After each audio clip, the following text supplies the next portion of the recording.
Isaías 53 no es un capítulo más de la Biblia. Es el texto más debatido, censurado y transformador de toda la historia. En los próximos minutos descubrirás por qué este capítulo de apenas 12 versículos tiene el poder de cambiar completamente tu comprensión de la redención, el sufrimiento y el propósito divino.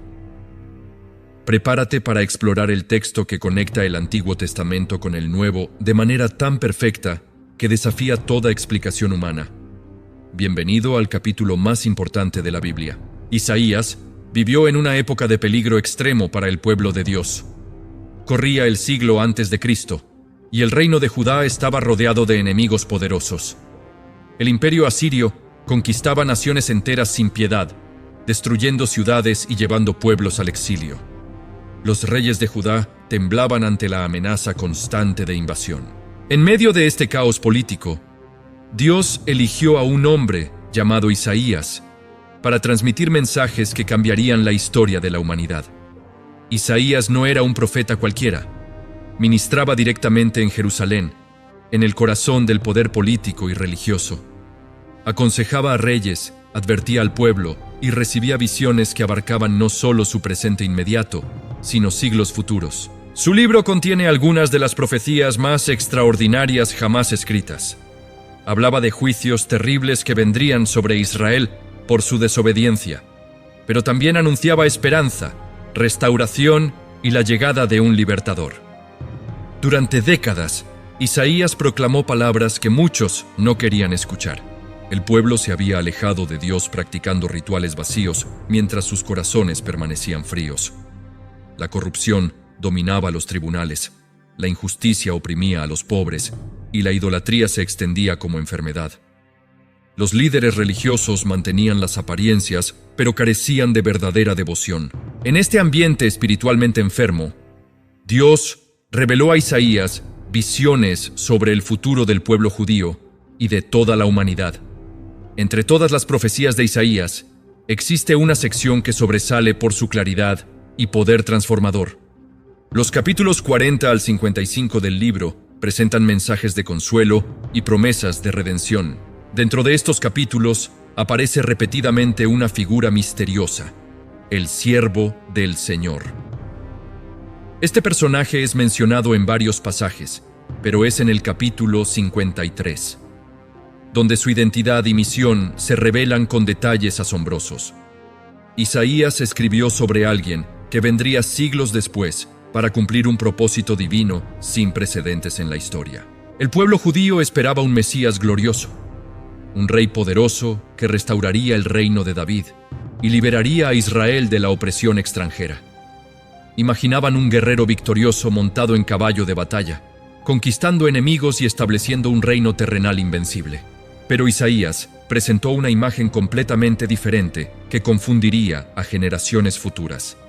En el capítulo 52, versículo 13, comienza diciendo: «He aquí que mi siervo será prosperado, será engrandecido y exaltado, y será puesto muy en alto».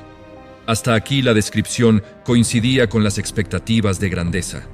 Sin embargo, el siguiente versículo rompe toda expectativa. El capítulo 52, versículo 14, continúa: «Como se asombraron de ti muchos, de tal manera fue desfigurado de los hombres su parecer y su hermosura, más que la de los hijos de los hombres». El Mesías prometido sufriría desfiguración física tan severa que las personas quedarían horrorizadas al verlo.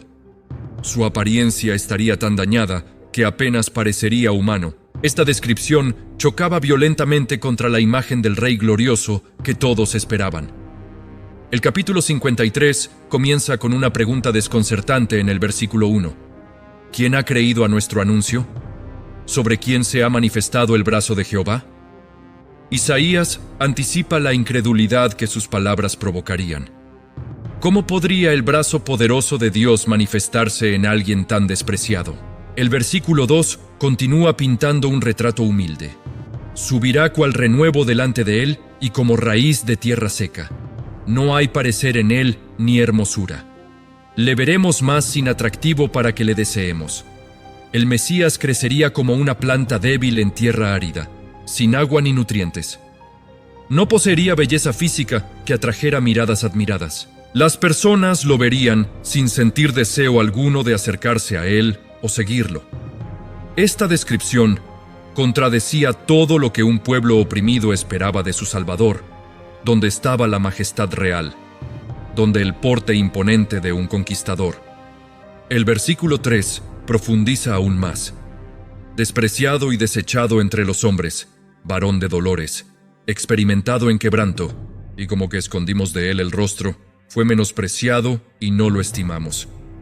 El siervo sería rechazado por la sociedad, considerado sin valor alguno.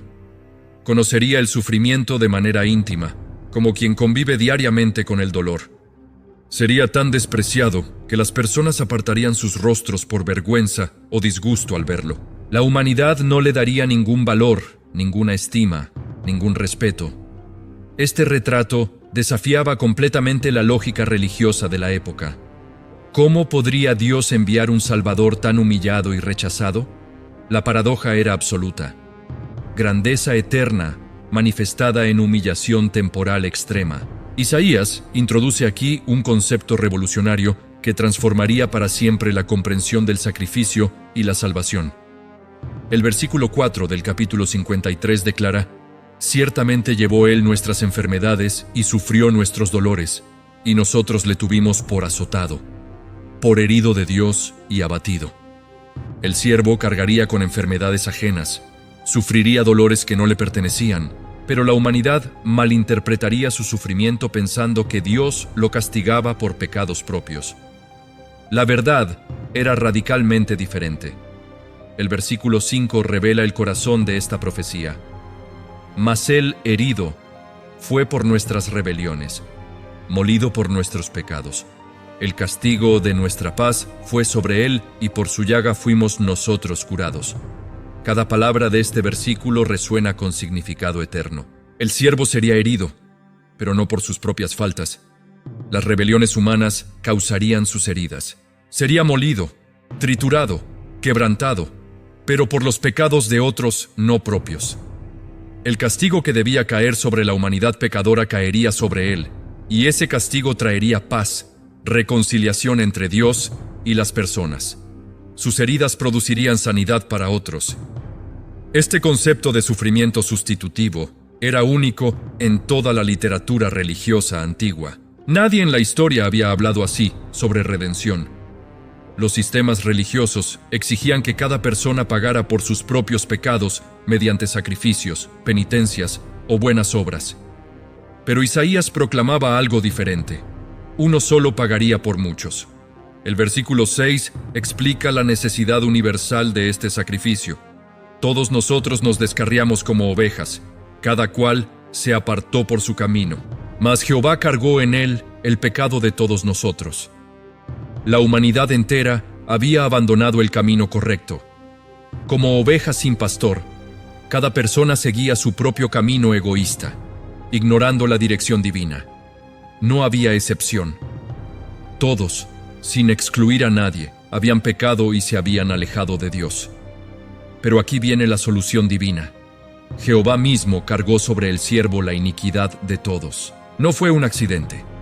No fue una tragedia sin sentido. Fue un acto deliberado de Dios, colocando sobre uno solo el peso del pecado universal. El siervo se convertiría en portador de culpas ajenas, en recipiente de castigos que otros merecían. Este principio de sustitución desafiaría toda lógica humana y religiosa conocida hasta entonces. Un inocente tomaría el lugar de los culpables. Un justo pagaría la deuda de los injustos. La actitud del siervo frente al sufrimiento inmerecido resulta tan extraordinaria como el sufrimiento mismo. El versículo 7 describe su respuesta. Angustiado él y afligido no abrió su boca. Como cordero fue llevado al matadero, y como oveja delante de sus trasquiladores, enmudeció y no abrió su boca. A pesar de la opresión brutal y la aflicción intensa, el siervo mantendría silencio absoluto. No protestaría, no se defendería, no clamaría por justicia propia. La comparación con un cordero llevado al matadero es impactante. Los corderos no luchan violentamente cuando los llevan a morir. No gritan maldiciones contra sus verdugos. Simplemente van confiados y mansos hacia su destino. Así actuaría el siervo. Como oveja muda, delante de quien la trasquila, permanecería en silencio total. No abriría su boca para acusar, para maldecir, para rogar por misericordia. Su mansedumbre sería sobrenatural, inexplicable desde la perspectiva humana normal. El versículo 8 continúa describiendo la injusticia extrema que enfrentaría. Por cárcel y por juicio fue quitado. ¿Y su generación? ¿Quién la contará? Porque fue cortado de la tierra de los vivientes y por la rebelión de mi pueblo, fue herido. Sería arrestado injustamente, juzgado en un proceso corrupto y ejecutado prematuramente. Su generación, su descendencia natural, quedaría eliminada porque su vida sería cortada violentamente. Lo arrancarían de la tierra de los vivientes antes de tiempo, antes de cumplir una vida completa. Y todo esto ocurriría no por crímenes propios, sino por la rebelión del pueblo de Dios. El versículo deja claro que el golpe mortal destinado al pueblo caería sobre el siervo, recibiría la muerte que otros merecían. El versículo 9 añade más detalles sobre su muerte y entierro. Y se dispuso con los impíos su sepultura, mas con los ricos fue en su muerte. Aunque nunca hizo maldad, ni hubo engaño en su boca, planearían enterrarlo con criminales, tratándolo como malhechor común, pero en un giro inesperado, terminaría en tumba de rico. Esta profecía específica sobre su entierro añade un detalle verificable históricamente. El siervo sería ejecutado como criminal, pero honrado en muerte, como alguien importante. Y todo esto ocurriría a pesar de su inocencia total. Nunca cometió maldad alguna, ni pronunció palabras engañosas. Su silencio ante la injusticia no nacía de culpa escondida, sino de mansedumbre divina. Su falta de defensa no indicaba crímenes reales, sino sometimiento voluntario a un plan mayor. La profecía enfatiza repetidamente la pureza perfecta del siervo sufriente. Esta característica no es un detalle menor, sino absolutamente fundamental para entender el significado de su sacrificio. El final del versículo 9 ya lo menciona. Aunque nunca hizo maldad, ni hubo engaño en su boca. Estas palabras establecen dos aspectos cruciales de su inocencia. Primero, nunca cometió actos violentos o malvados contra ninguna persona. Su conducta fue impecable en toda circunstancia. Segundo, nunca engañó a nadie con sus palabras. Cada frase que pronunció fue verdadera. No existió manipulación, mentira, exageración ni falsedad en su comunicación. Esta integridad verbal total es extraordinariamente rara. La mayoría de las personas, incluso las más piadosas, han mentido o engañado en algún momento, pero el siervo mantendría una honestidad absoluta inquebrantable en cada palabra pronunciada durante toda su vida. Esta inocencia perfecta no era simplemente ausencia de pecados graves, era una santidad positiva, activa, que se manifestaba en cada pensamiento, palabra y acción. La ley de Moisés exigía sacrificios sin defecto, sin mancha alguna. Un cordero con cualquier imperfección no servía para ser ofrecido a Dios. El animal debía ser perfecto físicamente para representar pureza espiritual. De manera similar, el siervo debía ser moralmente perfecto para servir como sacrificio por los pecados de otros. Ningún ser humano ordinario cumple este requisito. El libro de Romanos declara en el capítulo 3, versículo 23, «Por cuanto todos pecaron y están destituidos de la gloria de Dios, todos sin excepción han fallado moralmente. Entonces, ¿quién podría ser este siervo sin pecado?» La profecía apuntaba hacia alguien único en la historia humana. Alguien que viviría vida completamente justa en un mundo corrupto. Alguien que resistiría toda tentación, mantendría toda ley divina y permanecería puro en medio de una generación perversa. Esta pureza del siervo hacía que su sufrimiento fuera aún más impactante.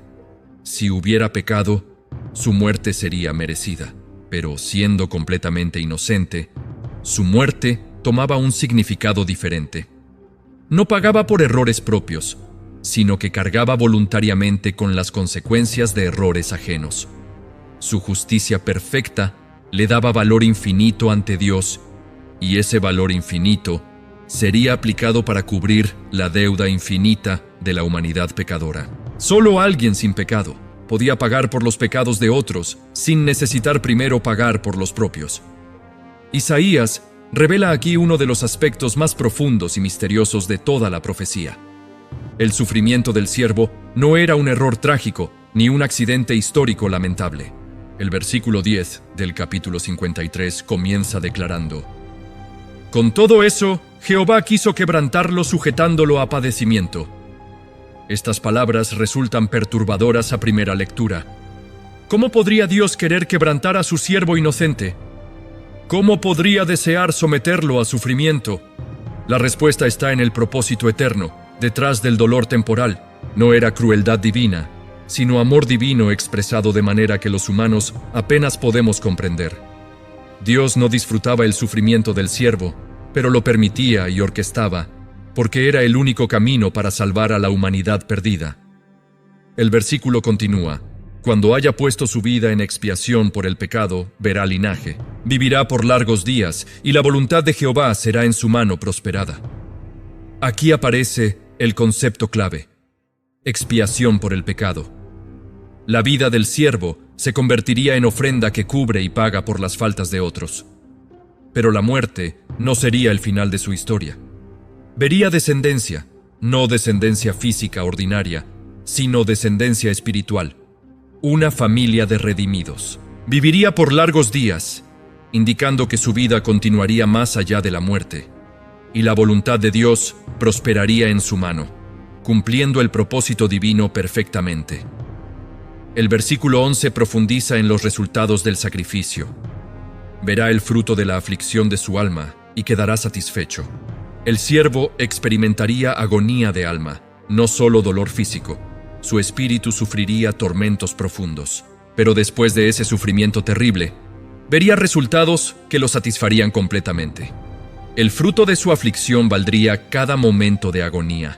Millones de personas liberadas del pecado y reconciliadas con Dios justificarían todo el dolor soportado. El versículo continúa: Por su conocimiento, justificará mi siervo justo a muchos, y llevará las iniquidades de ellos.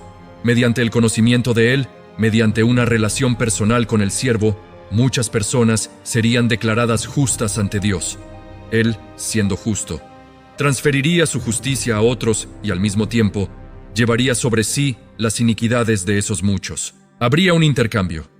Él tomaría los pecados de ellos y ellos recibirían la justicia de él. Este plan divino de sustitución y transferencia era la sabiduría eterna de Dios, manifestándose para salvar a quienes no podían salvarse a sí mismos. El capítulo 53 culmina explicando las consecuencias gloriosas del sacrificio del siervo. El versículo 12 declara: Por tanto, yo le daré parte con los grandes y con los fuertes repartirá despojos. Como recompensa por su obediencia hasta la muerte, Dios le otorgaría honor supremo, compartiría gloria con los grandes de la historia y repartiría victorias como guerrero conquistador.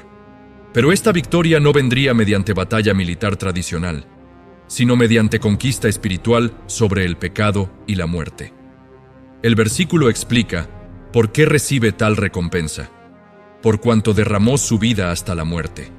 El siervo no retendría nada, no se aferraría a su propia vida. La entregaría completamente, derramándola como agua, vaciándose totalmente hasta el último aliento. Esta entrega absoluta, este sacrificio total de sí mismo, merecería reconocimiento divino eterno. No hubo mayor amor, no hubo mayor sacrificio, no hubo mayor obediencia. La frase siguiente añade otro detalle: y fue contado con los pecadores. Aunque era inocente, sería clasificado junto con criminales, tratado como uno de ellos. En su arresto, juicio y ejecución lo pondrían al nivel de malhechores comunes. Esta identificación con los pecadores era parte necesaria del plan. Para representar a los pecadores, para tomar su lugar, debía ser contado entre ellos. Solo así podría llevar sus castigos legítimamente ante la justicia divina. El versículo concluye con dos declaraciones finales. Habiendo él llevado el pecado de muchos y orado por los transgresores, el siervo cargaría con los pecados de incontables personas a través de la historia, no solo de unos pocos privilegiados, sino de muchos, de multitudes, de personas de toda nación, tribu, lengua y pueblo. Su sacrificio tendría alcance global, rompiendo toda barrera étnica, cultural o temporal. Cualquiera podría beneficiarse de lo que él lograría, y, además de llevar sus pecados, intercedería por los transgresores. Mientras sufría injustamente, mientras agonizaba bajo el peso de culpas ajenas, oraría por aquellos mismos que lo rechazaban. Su amor sobrepasaría toda ofensa, su gracia vencería todo rechazo. Esta intercesión del siervo por sus ofensores demostraría el carácter extraordinario de su misión. No vino para condenar, sino para salvar. No vino para destruir a los pecadores, sino para transformarlos. Su oración por los transgresores garantizaría que la puerta de salvación permanecería abierta para todos los que se arrepintieran y creyeran. Los detalles precisos de Isaías 53 forman un patrón único en toda la literatura profética mundial. La profecía no habla en términos vagos o simbólicos que puedan aplicarse a muchas personas diferentes. Al contrario, presenta características tan específicas que solo una persona en toda la historia humana podría cumplirlas todas simultáneamente. Isaías escribió estas palabras aproximadamente 700 años antes de que los eventos descritos ocurrieran, y cada detalle se cumplió con exactitud asombrosa. La profecía menciona rechazo social masivo, sufrimiento físico extremo, silencio ante acusadores, juicio injusto, ejecución como criminal, entierro en tumba de rico, inocencia absoluta y victoria después de la muerte. Ningún rey de Israel cumplió estos requisitos. Ningún profeta los cumplió, ningún sacerdote los cumplió. David fue grandioso, pero pecador. Moisés fue poderoso, pero imperfecto. Elías fue valiente, pero huyó con miedo. Jeremías sufrió, pero no murió como el siervo descrito aquí. Los eruditos han calculado la probabilidad matemática de que una persona cumpla todas estas profecías por pura coincidencia. Las cifras son astronómicamente imposibles. Sería como seleccionar un átomo específico entre todos los átomos del universo. La única explicación racional es que Isaías recibió revelación sobrenatural sobre eventos futuros específicos que se cumplirían en una persona específica. Esta precisión profética eleva el capítulo 53 más allá de intuición religiosa humana. Cada elemento verificable de la profecía apunta hacia un cumplimiento histórico concreto que ocurriría siglos después de que Isaías escribiera. El rechazo, el sufrimiento vicario, la mansedumbre extrema, la inocencia total, el plan divino, la justificación de muchos y la victoria final. Todos estos elementos formarían parte de la vida de una sola persona. Esta persona cambiaría el curso de la historia humana, dividiría el tiempo en antes y después de su venida, y ofrecería salvación eterna a millones de personas que creerían en su sacrificio sustitutivo. Durante más de 1000 años, el pueblo de Israel practicó un sistema elaborado de sacrificios de animales que Dios mismo había establecido a través de Moisés.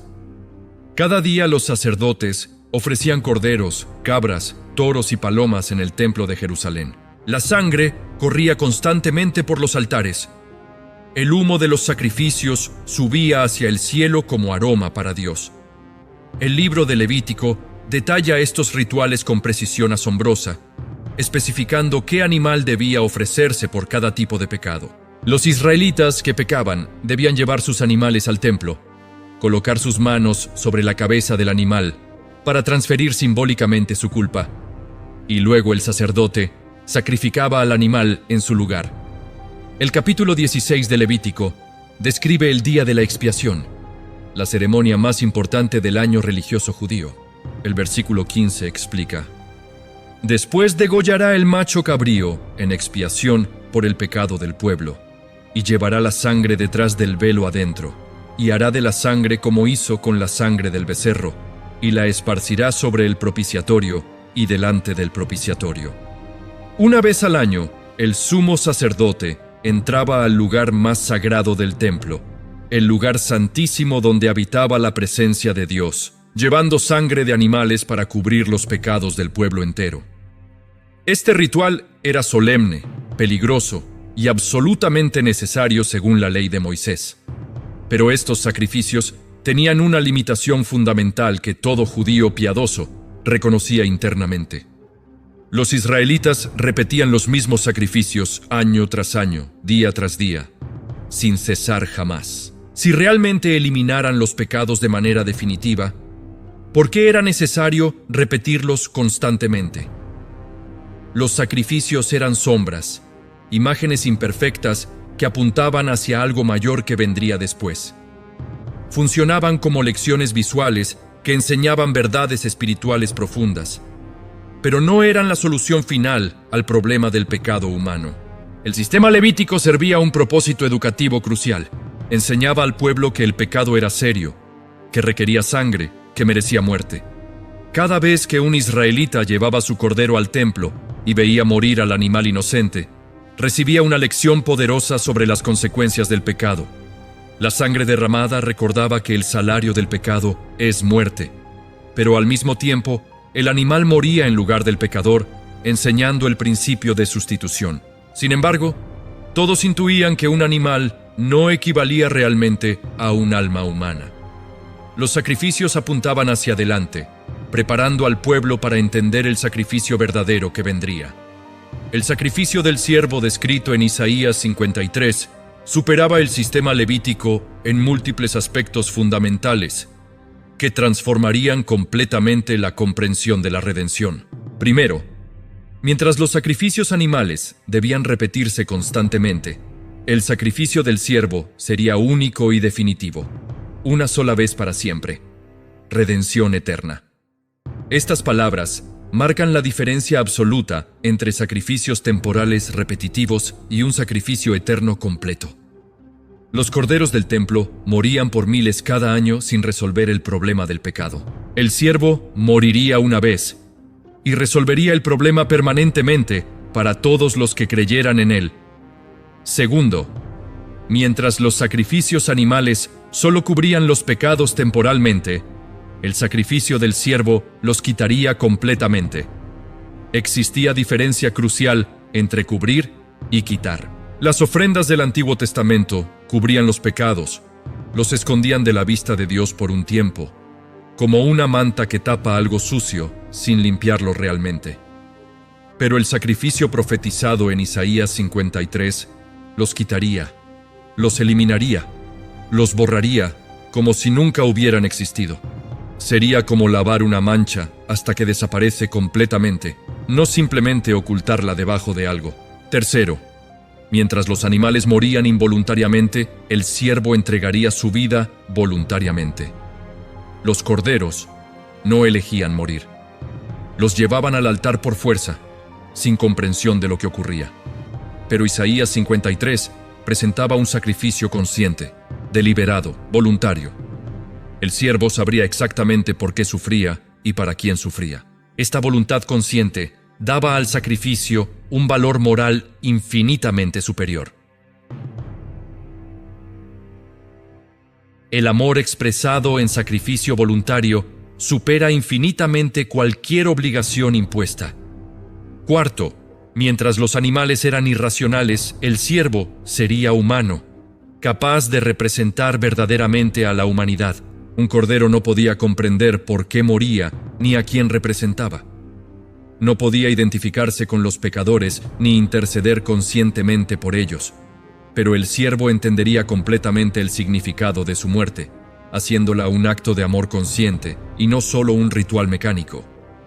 Como ser humano, podía representar legítimamente a otros seres humanos ante la justicia divina. Como ser perfecto, podía ofrecer un sacrificio de valor infinito que ningún animal jamás podría igualar. El sistema sacrificial del Antiguo Testamento estaba limitado geográficamente y étnicamente de maneras muy específicas. Solo los israelitas podían llevar sacrificios al templo de Jerusalén. Los gentiles, las naciones no judías, estaban excluidos de los beneficios del sistema levítico. El templo tenía un atrio específico llamado el atrio de los gentiles, donde los no judíos podían llegar, pero no podían entrar más adentro. Existía una barrera física, un muro literal que simbolizaba una barrera espiritual entre judíos y gentiles. Más allá de ese muro, los gentiles no podían pasar bajo pena de muerte. Pero Isaías 53 presentaba una visión radicalmente diferente que rompería todas estas limitaciones. El versículo 11 declara que el siervo justificará a muchos. No dice que justificará solo a judíos, solo a israelitas, solo a descendientes de Abraham. Dice, simplemente muchos, una palabra que rompe toda limitación étnica, geográfica o cultural. El profeta Isaías había anunciado esta universalidad en capítulos anteriores de su libro. El capítulo 49, versículo 6, registra palabras de Dios al siervo. Poco es para mí que tú seas mi siervo, para levantar las tribus de Jacob y para que restaures el remanente de Israel. También te di por luz de las naciones, para que seas mi salvación hasta lo postrero de la tierra. Restaurar Israel era importante, pero insuficiente para el plan divino completo. El propósito de Dios abarcaba todas las naciones hasta los confines más remotos de la tierra. El siervo sería luz no solo para un pueblo privilegiado, sino para todos los pueblos, sin excepción. El capítulo 52, versículo 15, había anticipado este alcance global con palabras sorprendentes. Así asombrará él a muchas naciones. Los reyes cerrarán ante él la boca porque verán lo que nunca les fue contado y entenderán lo que jamás habían oído. Reyes de naciones gentiles, gobernantes de pueblos paganos, quedarían asombrados ante la revelación del siervo sufriente. Verían algo que ninguna tradición religiosa, ningún filósofo, ningún sabio humano les había contado jamás. El profeta Isaías también proclamó en el capítulo 45, versículo 22, «Mirad a mí y sed salvos todos los términos de la tierra, porque yo soy Dios y no hay más». La invitación divina se extendía literalmente a todos los términos de la tierra, sin excepción geográfica ni restricción étnica alguna. Esta universalidad chocaba violentamente contra el pensamiento religioso exclusivista que dominaba la época. Los judíos se consideraban el pueblo elegido con acceso especial y único a Dios. Los gentiles eran vistos como impuros, alejados, sin esperanza de salvación verdadera. Pero el sacrificio del siervo cambiaría esta dinámica de manera revolucionaria. Isaías 53 introduce y desarrolla el concepto de expiación sustitutiva con claridad única en toda la literatura religiosa antigua. Expiación significa cubrir o pagar por el pecado, satisfacer la justicia divina ofendida. Sustitutiva significa que alguien toma el lugar de otro, representa a otro, sufre en lugar de otro. Combinados, estos conceptos forman la base revolucionaria de la salvación revelada en este capítulo profético. El siervo no sufriría por sus propios pecados, porque no tenía ninguno, sino en lugar de otros, como su representante legal y sustituto legítimo ante la justicia divina. El versículo 5 ya estableció este principio con palabras directas. Mas el herido fue por nuestras rebeliones, molido por nuestros pecados. La preposición por indica sustitución clara. No fue herido con nuestras rebeliones como si las compartiera o participara en ellas, sino por nuestras rebeliones, en nuestro lugar como nuestro sustituto designado. El versículo 6 refuerza esto con fuerza. Jehová cargó en él el pecado de todos nosotros. Dios mismo realizó una transferencia legal y espiritual, colocando sobre el siervo inocente la culpa que pertenecía legítimamente a otros culpables. Este concepto aparece también en el sistema levítico, pero de forma limitada y simbólica. El capítulo 16 de Levítico describe el ritual del chivo expiatorio en el día de la expiación. Los versículos 21 y 22 explican: «Y pondrá a Aarón sus 2 manos sobre la cabeza del macho cabrío vivo, y confesará sobre él todas las iniquidades de los hijos de Israel, todas sus rebeliones y todos sus pecados, poniéndolos así sobre la cabeza del macho cabrío, y lo enviará al desierto por mano de un hombre destinado para esto, y aquel macho cabrío llevará sobre sí todas las iniquidades de ellos a tierra inhabitada». Los pecados del pueblo se transferían simbólicamente al animal mediante la imposición de manos y la confesión verbal, y luego el animal los llevaba lejos hacia el desierto. Pero este ritual era solo sombra imperfecta de la realidad que Isaías profetizaba. El siervo no solo llevaría los pecados simbólicamente mediante un ritual externo, sino real y efectivamente en su propio ser. La transferencia no sería meramente ceremonial, sino profundamente espiritual. El siervo experimentaría las consecuencias reales del pecado ajeno en su propia carne y espíritu. Este concepto de sustitución penal era revolucionario, porque establecía que uno solo podía pagar legítimamente por todos, que un inocente podía tomar voluntariamente el castigo destinado a los culpables. El pecado había creado una separación profunda, realiva entre Dios y la humanidad. Existía una pared sólida, una barrera física y espiritual que separaba judíos y gentiles en dos categorías irreconciliables. El siervo la derribaría completamente mediante su sacrificio universal. Las ordenanzas ceremoniales que separaban judíos y gentiles en categorías distintas fueron abolidas por el sacrificio del siervo, no porque fueran intrínsecamente malas o erróneas, sino porque cumplieron perfectamente su propósito preparatorio temporal. Apuntaban proféticamente hacia el sacrificio verdadero y definitivo. Una vez llegado ese sacrificio real, las sombras ceremoniales ya no eran necesarias ni relevantes. La cruz del siervo no solo reconcilió seres humanos pecadores con Dios Santo, sino también reconcilió seres humanos entre sí, eliminando divisiones antiguas. Judíos y gentiles ahora tenían acceso exactamente igual a Dios. Mediante el mismo sacrificio, un mismo acceso, un mismo espíritu, un mismo Padre Celestial, las diferencias étnicas perdían completamente su significado espiritual. El sacrificio del siervo creaba una nueva humanidad redimida, donde las antiguas divisiones raciales, culturales y religiosas carecían de importancia salvífica. No es que las diferencias étnicas o culturales desaparecieran físicamente de la tierra, sino que dejaban definitivamente de ser barreras espirituales que separan a las personas de Dios o entre sí. El concepto de perdón en el Antiguo Testamento estaba íntimamente ligado al sistema sacrificial repetitivo. Esta última parte destaca la abolición de las barreras étnicas y rituales mediante el sacrificio universal. Los pecados se cubrían mediante ofrendas constantes de animales, pero esta cobertura era esencialmente temporal y debía renovarse constantemente mediante nuevos sacrificios. Existía incertidumbre genuina sobre si Dios realmente había perdonado completamente o simplemente pospuesto el castigo merecido. Isaías 53 introdujo una comprensión radicalmente diferente y revolucionaria del perdón divino que transformaría la vida espiritual de millones.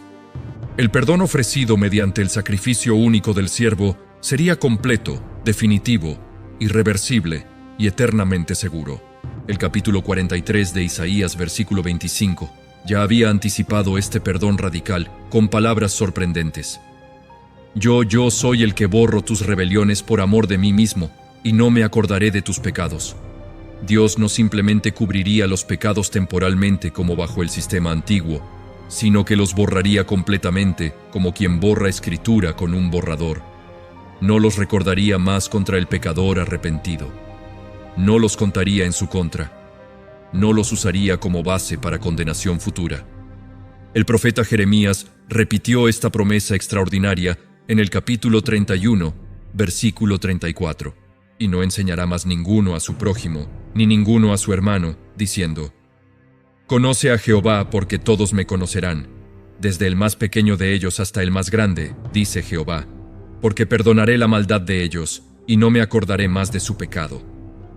El perdón sería tan completo y radical, que Dios mismo declararía solemnemente no recordar más los pecados perdonados del creyente. No porque Dios desarrollara repentinamente mala memoria, o perdiera su omnisciencia, sino porque legalmente los consideraría como completamente no existentes. Esta nueva comprensión del perdón transformaba radicalmente la relación del creyente con Dios. Ya no había necesidad de vivir en incertidumbre constante y ansiedad paralizante sobre el estado espiritual. Ya no había que temer obsesivamente que Dios recordara y contara pecados pasados, ya confesados y perdonados. Ya no había que repetir sacrificios indefinidamente, esperando alcanzar finalmente suficiente mérito acumulado para ser aceptado. El sistema religioso judío del Antiguo Testamento, aunque originalmente dado por Dios mismo, se había convertido gradualmente en un sistema opresivo de méritos y obras humanas. Las personas intentaban desesperadamente ganar favor divino mediante cumplimiento estricto de centenares de leyes ceremoniales, ofrendas cada vez más generosas y conducta moral externamente impecable. Creían sinceramente que la salvación dependía fundamentalmente de acumular suficientes buenas obras para superar las malas obras cometidas. Esta mentalidad de méritos ganados era común en todas las religiones antiguas del mundo y persiste hasta hoy en innumerables formas religiosas modernas. Pero Isaías 53 revelaba un principio completamente diferente y contracultural. La salvación por gracia divina, mediante fe humana, no por obras meritorias. La gracia significa favor absolutamente inmerecido, regalo dado generosamente, no por lo que el receptor ha hecho o podría hacer, sino exclusivamente por la generosidad soberana del dador. El siervo sufriría voluntariamente por pecados completamente ajenos, no porque esos pecadores lo merecieran de alguna manera, sino porque Dios soberanamente decidió salvarlos mediante ese medio sustitutivo. La salvación es don puro, regalo gratuito, gracia inmerecida de principio a fin. No se gana mediante obras humanas meritorias. No se merece por conducta moral impresionante. No se alcanza por esfuerzo religioso intenso. Se recibe gratuitamente mediante fe confiada en el sacrificio suficiente del siervo prometido. Este principio de gracia invertía completamente la lógica religiosa humana universal. Las religiones naturales inventadas por humanos siempre operan bajo la premisa básica de obras meritorias. Haz esto, evita aquello, cumple estos requisitos estrictos, acumula suficiente mérito y finalmente serás aceptado por la divinidad. Pero el Evangelio revelado progresivamente en Isaías 53 operaba bajo gracia pura. Acepta humildemente lo que el siervo hizo completamente por ti. Confía exclusivamente en su sacrificio suficiente y serás salvado gratuitamente. Todos los seres humanos, sin excepción, pecaron gravemente. Todos carecen completamente de la gloria de Dios. Todos necesitan desesperadamente redención externa, pero esa redención viene totalmente gratis por gracia divina. No se compra con dinero, no se gana con esfuerzo, no se merece por bondad. Se recibe humildemente como regalo basado exclusivamente en el sacrificio sustitutivo del siervo profetizado. 700 años después de que Isaías escribiera su profecía, nació en Belén un niño que cumpliría cada detalle descrito en el capítulo 53. Jesús de Nazaret vivió una vida que encajaba perfectamente con el patrón profético establecido siglos antes. El Evangelio de Mateo documenta cómo desde su nacimiento Jesús cumplió profecías antiguas. Creció en Nazaret, un pueblo despreciado. El Evangelio de Juan, capítulo 1, versículo 46, registra la reacción común. Natanael le dijo, ¿de Nazaret puede salir algo de bueno? Esta pregunta reflejaba el desprecio social que Isaías había profetizado. Jesús no poseía belleza física extraordinaria, ni apariencia majestuosa que atrajera multitudes por su aspecto. No era rey de palacio ni guerrero imponente, era carpintero de pueblo pequeño. El Evangelio de Marcos, capítulo 6, versículo 3, registra cómo la gente de su propia ciudad lo rechazó. ¿No es este el carpintero, hijo de María, hermano de Jacobo, de José, de Judas y de Simón? ¿No están también aquí con nosotros sus hermanas? Y se escandalizaban de él. Lo conocían como vecino común, no como Salvador prometido. Durante su ministerio, Jesús experimentó rechazo constante de líderes religiosos y autoridades. El Evangelio de Juan, capítulo 1, versículos 10 y 11, resume esta tragedia. En el mundo estaba, y el mundo por él fue hecho, pero el mundo no le conoció. A lo suyo vino, y los suyos no le recibieron. Vino a su propio pueblo, a los descendientes de Abraham, pero lo rechazaron masivamente. Las multitudes que un día lo seguían gritando, «¡Hosana!», días después gritarían, «¡Crucifícale!». La descripción de Isaías sobre el sufrimiento del siervo se cumplió con detalles específicos durante la pasión de Jesús. Fue arrestado injustamente en el jardín de Getsemaní. Lo llevaron ante tribunales corruptos, donde testigos falsos mintieron contra él. El Evangelio de Mateo, capítulo 26, versículo 63, registra su silencio. Mas Jesús callaba ante acusaciones falsas, ante burlas crueles, ante escupitajos y golpes. Permaneció en silencio exactamente como Isaías había profetizado. El Evangelio de Mateo, capítulo 27, versículo 12, confirma: «Y siendo acusado por los principales sacerdotes y por los ancianos, nada respondió. Fue azotado brutalmente con látigos romanos que desgarraban la carne. Una corona de espinas fue clavada en su cabeza. Lo obligaron a cargar su propia cruz hasta el lugar de ejecución». El Evangelio de Juan, capítulo 19, versículo 17, dice: «Y él cargando su cruz, salió al lugar llamado de la calavera, y en hebreo, Gólgota. Allí fue crucificado entre dos criminales, cumpliendo la profecía de ser contado con los transgresores». El Evangelio de Lucas, capítulo 23, versículo 33, narra: «Y cuando llegaron al lugar llamado de la calavera, le crucificaron allí, y a los malhechores, uno a la derecha y otro a la izquierda. Mientras agonizaba en la cruz, Jesús oró por sus verdugos». El Evangelio de Lucas, capítulo 23, versículo 34, registra sus palabras: «Padre, perdónalos porque no saben lo que hacen». Esta oración cumplía la profecía de Isaías sobre el siervo, intercediendo por los transgresores. Después de su muerte, un hombre rico llamado José de Arimatea pidió el cuerpo de Jesús y lo colocó en su tumba nueva. El Evangelio de Mateo, capítulo 27, versículos 57 al 60, documenta: «Cuando llegó la noche, vino un hombre rico de Arimatea llamado José, que también había sido discípulo de Jesús. Este fue a Pilato y pidió el cuerpo de Jesús. Entonces Pilato mandó que se le diese el cuerpo.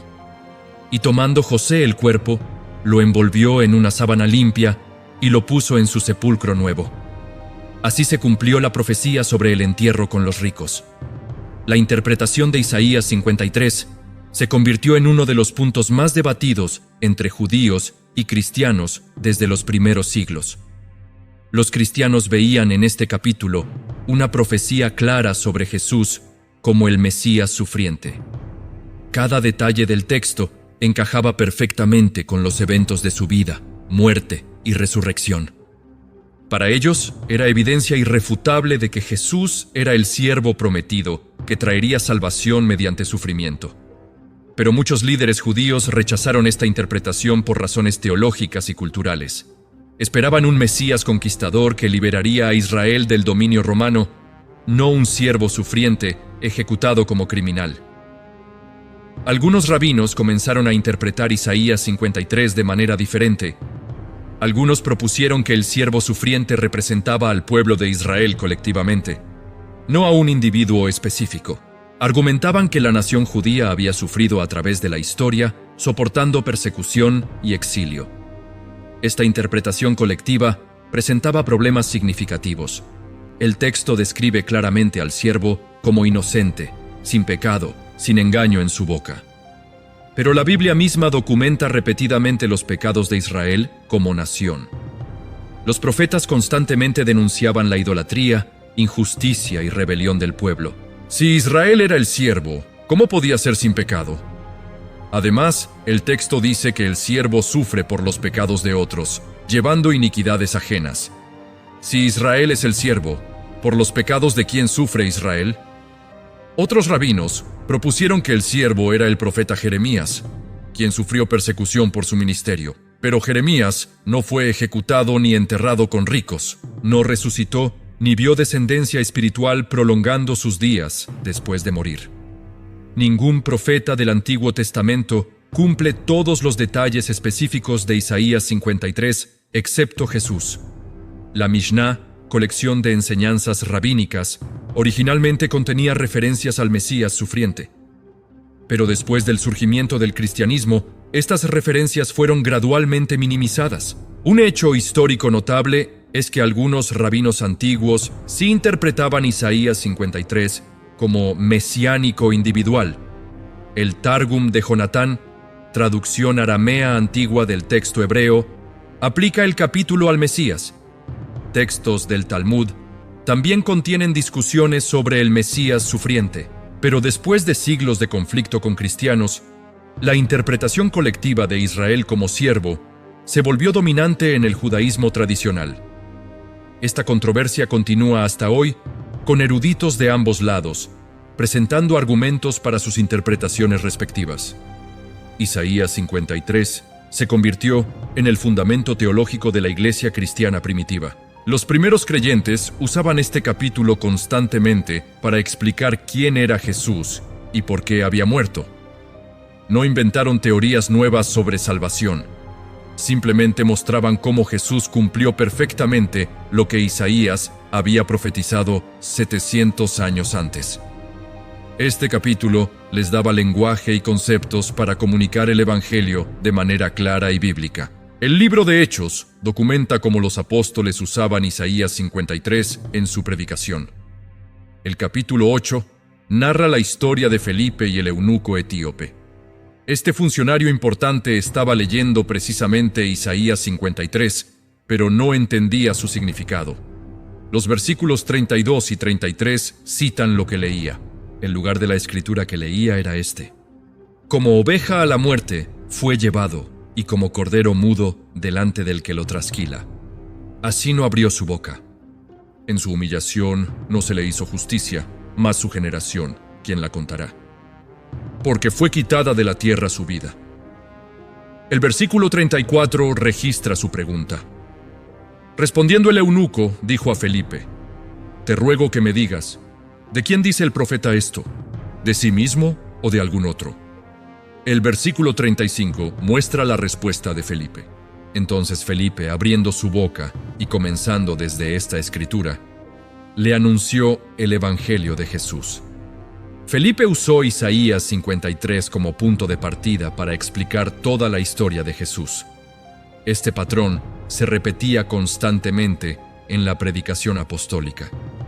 Los primeros cristianos desarrollaron su comprensión de expiación, sustitución, reconciliación y redención directamente de Isaías 53. El concepto de que Jesús murió por pecados ajenos no era invención posterior, sino enseñanza central desde el principio, basada en esta profecía. Las cartas apostólicas del Nuevo Testamento citan y aluden a Isaías 53 repetidamente. El apóstol Pedro escribió en su primera carta, capítulo 2, versículos 24 y 25, quien llevó él mismo nuestros pecados en su cuerpo sobre el madero, para que nosotros, estando muertos a los pecados, vivamos a la justicia, y por cuya herida fuisteis sanados. Porque vosotros erais como ovejas descarriadas, pero ahora habéis vuelto al pastor y obispo de vuestras almas. Este lenguaje viene directamente de Isaías 53. Pedro aplicaba las palabras del profeta a Jesús y a la experiencia de salvación de los creyentes. El apóstol Pablo construyó gran parte de su teología de justificación por fe sobre los principios revelados en Isaías 53. La iglesia primitiva memorizaba este capítulo, lo cantaba en himnos, lo usaba en liturgias, se convirtió en texto fundamental para entrenar nuevos creyentes y responder preguntas de escépticos. Los padres de la iglesia posteriores escribieron comentarios extensos sobre Isaías 53, explorando cada frase y aplicándola a Cristo. Los escritores del Nuevo Testamento conectaron sistemáticamente la vida de Jesús con Isaías 53 en sus testimonios. No fue coincidencia casual. Ellos habían escuchado a Jesús mismo explicar cómo las Escrituras hablaban de él. El Evangelio de Lucas, capítulo 24, versículo 27, describe cómo Jesús resucitado enseñó a 2 discípulos y comenzando desde Moisés y siguiendo por todos los profetas, les declaraba en todas las escrituras lo que de él decían. Isaías 53 era parte central de esas explicaciones. El Evangelio de Mateo presenta a Jesús como el cumplimiento de profecías. El capítulo 8, versículo 17, cita directamente Isaías 53, después de describir sanidades realizadas por Jesús, para que se cumpliese lo dicho por el profeta Isaías, cuando dijo: Él mismo tomó nuestras enfermedades y llevó nuestras dolencias. Mateo vio cumplimiento profético, no solo en la muerte de Jesús, sino en todo su ministerio de compasión y sanidad. El siervo llevaba enfermedades y dolencias de manera literal y espiritual. El Evangelio de Juan cita Isaías 53 para explicar por qué muchos no creyeron en Jesús a pesar de sus milagros. El capítulo 12, versículos 37 y 38 dice: Pero a pesar de que había hecho tantas señales delante de ellos, no creían en él, para que se cumpliese la palabra del profeta Isaías, que dijo: Señor, ¿quién ha creído a nuestro anuncio? ¿Y a quién se ha revelado el brazo del Señor? La incredulidad masiva ante el Mesías no sorprendió a Juan porque Isaías la había profetizado. El apóstol Pablo fundamentó su evangelio en Isaías 53. Su carta a los Romanos, capítulo 4, versículo 25, declara sobre Jesús, el cual fue entregado por nuestras transgresiones y resucitado para nuestra justificación. Este lenguaje refleja claramente Isaías 53. Su carta a los Corintios desarrolla la teología de sustitución. El capítulo 5 de 2 Corintios, versículo 21, proclama: Al que no conoció pecado, por nosotros lo hizo pecado para que nosotros fuésemos hechos justicia de Dios en él. Esta transacción substitutiva viene directamente del capítulo 53 de Isaías. Pedro, quien negó a Jesús 3 veces, escribió después con comprensión profunda del significado del sufrimiento de Cristo. Su primera carta está saturada del lenguaje y conceptos de Isaías 53. El capítulo 3, versículo 18, resume: Porque también Cristo padeció una sola vez por los pecados, el justo por los injustos, para llevarnos a Dios, siendo a la verdad muerto en la carne, pero vivificado en espíritu, el justo por los injustos. Esta frase captura la esencia de Isaías 53 y del testimonio apostólico unificado. Isaías 53 ha sido instrumento de conversión para innumerables personas a lo largo de 2000 años de historia. Judíos que leían este capítulo con ojos abiertos reconocían a Jesús en cada versículo. Gentiles que nunca habían escuchado del Dios de Israel encontraban en este texto la respuesta a su búsqueda espiritual. La claridad profética del capítulo hacía difícil ignorar su sí en los primeros siglos. Miles de judíos se convirtieron al cristianismo después de estudiar sus propias escrituras y ver el cumplimiento profético en Jesús. El libro de Hechos documenta que en Jerusalén, poco después de Pentecostés, miles aceptaron el mensaje apostólico. El capítulo 2, versículo 41, registra así que los que recibieron su palabra fueron bautizados y se añadieron aquel día como 3000 personas. Días después, el capítulo 4, versículo 4, añade: Pero muchos de los que habían oído la palabra creyeron, y el número de los varones era como 5000. Estos judíos conocían Isaías 53 desde niños. Lo habían escuchado en sinagogas. Pero cuando los apóstoles les mostraron cómo Jesús cumplió cada detalle, sus ojos se abrieron. La conexión era innegable. A través de los siglos, este patrón se repitió constantemente. Durante la Edad Media, algunos rabinos que estudiaban Isaías 53 objetivamente llegaban a conclusiones que los ponían en conflicto con comunidades judías tradicionales. Algunos se convertían secretamente, otros públicamente, enfrentando persecución severa. En tiempos modernos, muchos judíos mesiánicos testifican que Isaías 53 fue clave en su conversión. Cuando leían el capítulo sin interpretaciones rabínicas previas, veían claramente que describía a Jesús. No fueron convencidos por argumentos cristianos solamente, sino por sus propias escrituras hebreas.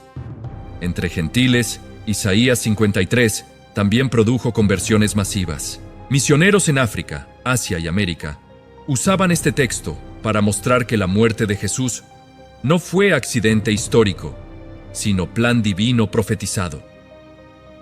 Personas de trasfondos religiosos diversos encontraban en Isaías 53 explicación satisfactoria para el sufrimiento humano y la solución divina al pecado. El capítulo respondía a preguntas profundas. ¿Por qué existe el mal? ¿Cómo puede un Dios justo perdonar pecadores?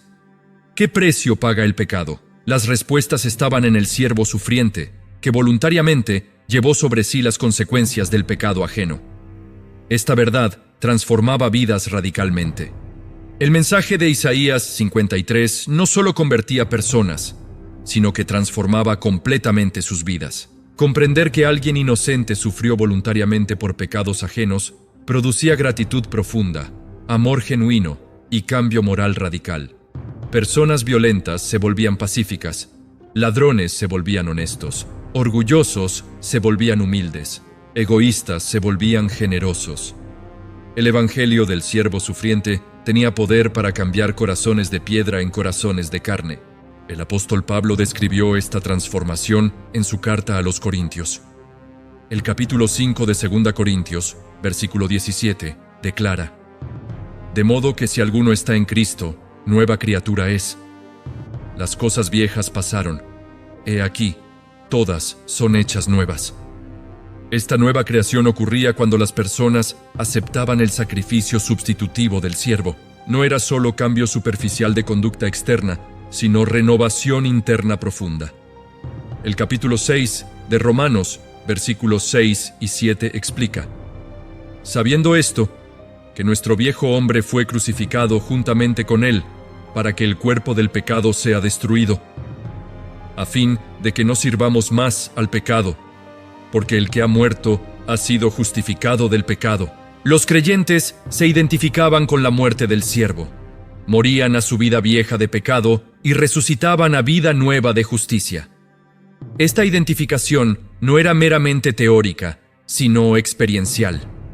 Producía cambio real verificable. Historia documenta transformaciones extraordinarias atribuidas al poder del Evangelio basado en Isaías 53. Gladiadores romanos dejaban la violencia. Prostitutas abandonaban su vida pasada. Esclavistas liberaban esclavos reconociendo dignidad humana universal. Enemigos se reconciliaban. Adictos se liberaban.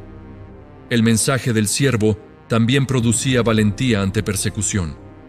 Mártires cristianos enfrentaban muerte cruel con paz sobrenatural, porque confiaban en el siervo que había sufrido primero por ellos. Si él soportó la cruz, ellos podían soportar cualquier sufrimiento temporal. El libro de Apocalipsis, capítulo 12, versículo 11, describe a vencedores espirituales, y ellos le han vencido por medio de la sangre del Cordero y de la palabra del testimonio de ellos, y menospreciaron sus vidas hasta la muerte. La sangre del Cordero, el siervo sacrificado, les daba victoria sobre miedo y muerte. Comunidades enteras se transformaban cuando aceptaban el mensaje del siervo sufriente.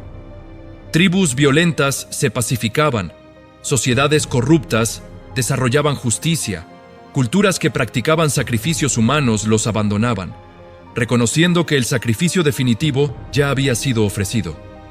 No necesitaban más sangre humana porque la sangre del siervo era suficiente. Este poder transformador continúa hoy donde quiera que el mensaje de Isaías 53 se predica fielmente.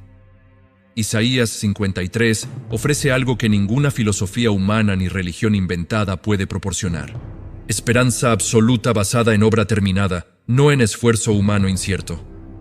Las personas vivían bajo peso aplastante de culpa, temor al juicio divino y desesperanza sobre la vida después de la muerte. Pero el mensaje del siervo sufriente traía liberación completa. El sacrificio ya estaba hecho. El precio ya estaba pagado. La justicia divina ya estaba satisfecha. Los creyentes podían descansar en obra terminada. El Evangelio de Juan, capítulo 19, versículo 30, registra las últimas palabras de Jesús en la cruz.